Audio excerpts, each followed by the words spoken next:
Hello viewers, thank you for joining me. Not to jump right to the end, but I feel like we achieved a great victory with this series. First, there was Nisekoi, which got off to a great start but was ultimately dragged down by its inability to stop adding love interests and going off on tangents about other characters. Then there was Oreshura, which was actually a great friendship story but fell a bit short on the romance side of things. I love the idea of a fake lovers-to-lovers plotline, but I've struggled to find one that's actually good. But this series might just be the best one out there. 365 Days to the Wedding introduces us to a travel agency in Tokyo. One day, the boss announces that they're going to be opening a new branch in Alaska in a year's time, and they need someone to relocate to run it. When no volunteers are forthcoming, she tells them the company will decide for them, with priority going to those employees who are unmarried and lacking strong ties or commitments here in Japan. This leaves two of her employees, Takuya Ohara and Rika Honjoji, especially panicked, as they know they'll be at the top of the list, as they're both single and extremely introverted. This series started worming its way into my heart within the first few minutes, for several reasons. I don't know that I've ever related to two characters the way I see myself in Rika and Takuya. Half of their social awkwardness just comes from how they tend to overthink absolutely everything, only finding the right words once the person they were talking to has already moved on. I love to see awkward, introverted characters written by someone who clearly gets it.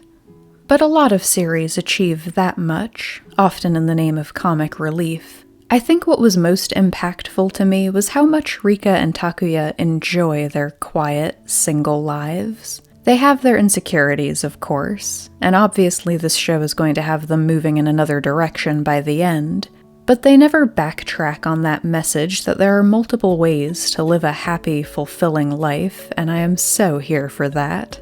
But the story really takes off when they run into each other in the park a few days after this announcement. Though they've worked together for years, they've never really spoken before, but they recognize that they're in the same position here. Desperate to keep her life under control, Rika impulsively suggests they pretend to get married, at least until this Alaska business is taken care of, and already impressed by her ability to take charge, Takuya agrees. There were so many things I loved about this series that I almost don't know where to start, but one of the early things that stood out was just how all-around heartwarming and sweet the tone of this show is. At first, Rika's confident this will work because they both have so little presence at work. Surely everyone will just have forgotten about this in a year's time, right? But their much louder, more outgoing coworkers are so excited for them, they insist on throwing them an engagement party and want to hear all about this secret romance. Their fake romance is really the thing that finally brings Rika and Takuya into their social circle at work, and I just love to see everyone be so enthusiastic and supportive. The minor characters actually played some pretty great roles throughout this series, opening our protagonist's eyes to aspects of marriage and relationships they'd never considered before. Even though we do sometimes spend whole episodes on these minor characters' subplots, it never really felt like the writers were going off on tangents, because the lessons being learned weaved so seamlessly into the lives of our main couple. One day, they arrive at work to find one of their most reliable coworkers is missing. They track him down at a bar and find him having a total meltdown. He always seemed like he had this picture-perfect family life, but he was blindsided by his wife asking for a divorce the night before. Maybe it was because the show was mostly so sweet, but every once in a while it would shock me with some stronger emotions. This particular episode, I didn't even know this coworker's name before the episode started, but he gets some really heart-wrenching dialogue about how he just wants to go back to yesterday when he thought they were so happy. It really left an impact. And it came right on the heels of a trip they took to visit Takuya's family in the countryside, after the rumors of the wedding somehow reached even them. During the train ride, Rika had likened marriage to this trip, in the sense that it's a journey taken by just two people. And with that in mind, it was actually a little fitting that we never get a concrete answer as to why Shinshi's getting divorced. Some of their coworkers speculate as to why his wife may have been unhappy, but she never storms into the office and explains herself or anything. And that only felt right, because at the end of the day, it's none of our business. Not our journey. I didn't have to get very far into this one to be struck by how refreshing it was to watch a show about adults. Neither of our main characters have much experience with dating or romance, but it was dramatic in a different way than you usually get with all those kooky high school plot lines. In no small part because Rika and Takuya both overthink everything. But the drama felt kinda justified because they are already talking marriage, and the overthinking was just proof of how much care went into every single aspect of this story. They spend a lot of time trying to define for themselves what it really means to be married, and as much as I love to see tales of single people living their best lives, it was also pretty great to see them both acknowledge that, though a serious relationship was a lot of work and came with a lot of risks, though it was maybe too much trouble to be worth it from a logical standpoint, it was something they both wanted anyway, and at the end of the day, I guess that's the best way to sum up love.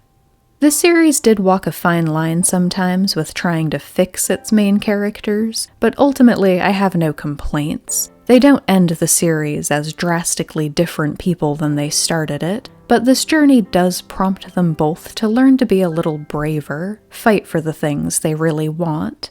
And I loved the way they examined those flaws, bringing us back to both their childhoods and the influences that shaped them into the adults they became. Takuya's isn't quite as spelled out. He tells us outright that he sees himself as a coward, but he actually seemed pretty confident and outgoing in most of his childhood flashbacks. But his father is pretty overbearing, so it's not hard to envision him learning to take the path of least resistance as he got older, until he was free to move away to Tokyo. Unfortunately, by then that habit was fully ingrained, and it turned him into someone who lets opportunities pass him by. But Rika's childhood gets a lot of focus, and I found her relationship with her mother particularly interesting. Her parents got divorced when she was pretty young, her dad left, and her mom traveled a lot for work, leaving a neighbor to check in on her. But Rika was pretty happy to be left to her own devices, and her relationship with her mom didn't seem to suffer much for their circumstances. She was very supportive of Rika living life in whatever way made her happy. Which is why it was so interesting to see Rika avoiding her calls as an adult. And then we meet her mother, who's grown into this loud, larger-than-life personality since her business took off, barely letting her daughter get a word in throughout their whole meeting. But she is still supportive, and Rika still really admires her mother. Those puzzle pieces slowly fell into place over the course of that scene. I realized that what was empowering as a child probably started to be a little intimidating as she got older, and started comparing herself to her mother and all her accomplishments. I felt very in tune with both our main characters from the first few minutes of the first episode, when their awkwardness was mostly a comedic thing. But I really started to relate to them once we got a look at their insecurities.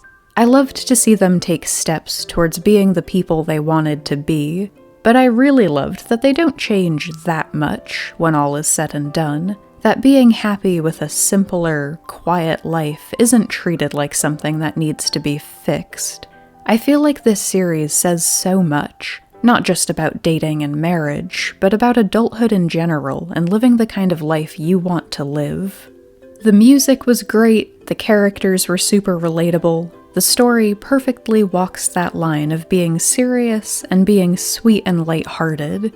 It doesn't feel right that this review is going to be so short, but there's not much else I can say without just getting into a spoiler-filled play-by-play of some of the best episodes. Simply put, this is the best romance I've ever seen. It really feels like a hidden gem that's flying under the radar, and I can't recommend it enough. Thank you for watching.